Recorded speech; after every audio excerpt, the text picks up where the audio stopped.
your issues and reply thereafter. Robert Mbui. Thank you, Mr. Speaker, for this opportunity to also give my opinion on this bill.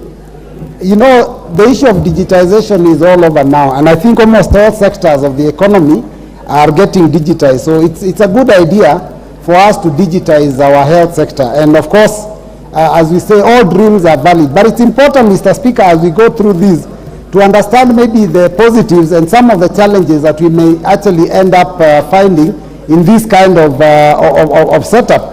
Mr. Speaker, the advantages are obvious and have been talked about by very many of the members. First and foremost, I believe that treatment will become cheaper because there is sharing of resources. When one doctor can be able, or one technician can be able to serve many hospitals at the same time, and then of course that means even the equipment can be shared, so that makes it easier and cheaper. Mr. Speaker, also it will be faster because you can get instant feedback. Mr. Speaker, also the history of every medical patient becomes easily accessible, and therefore that means that in case there is any settlement or need to settle a medical dispute, then all the information is obviously readily available. And Mr. Speaker, I would also imagine that in the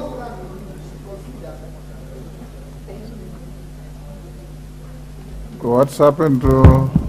Yeah, Mr. Speaker, that is what I was going to add. The issue of the safety of security, how technology actually works. If it were possible in the future, and I would propose that they find a way maybe even to connect this system with the one for the registrar of persons, so that those that lose their lives in hospitals can also be immediately recorded, so that we can be able to issue their certificates.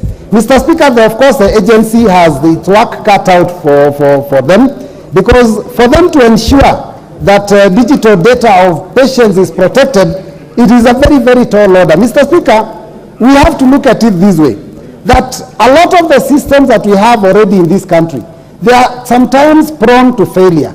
I mean, look at almost all our state corporations, NHIF, NSSF, Pay As You Earn. The minute many people log in to try and do their end of month, returns, suddenly those systems are not working. So you can imagine the number of patients. If many patients are logging into the system, it has to be very, very well done. So, Mr. Speaker, we have to be very careful about the kind of technology and the kind of system that we put up, because that system may also be a problem. Mr. Speaker,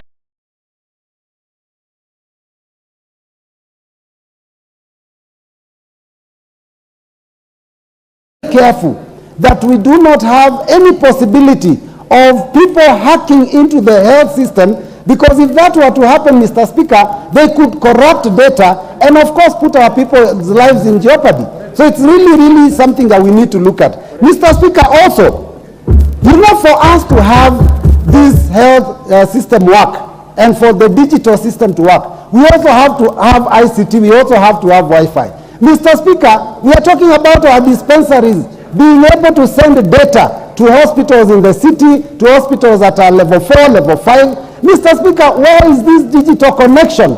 We were promised digital connection in our markets, in our villages. Mr. Speaker, it is still not there. So as we are coming up and we are proposing to pass this, Mr. Speaker, this is likely going to end up being hot air. We talk about it, we pass it, and we are unable to implement it because we do not have the infrastructure, Mr. Speaker. So, Mr. Speaker, I am not opposing. I am just posing a challenge.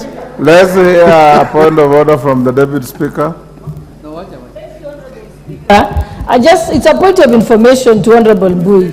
Honorable Mbui is being a pessimist, and if he believes that technology does not work, you should stop carrying your phone and not use a telephone. In fact,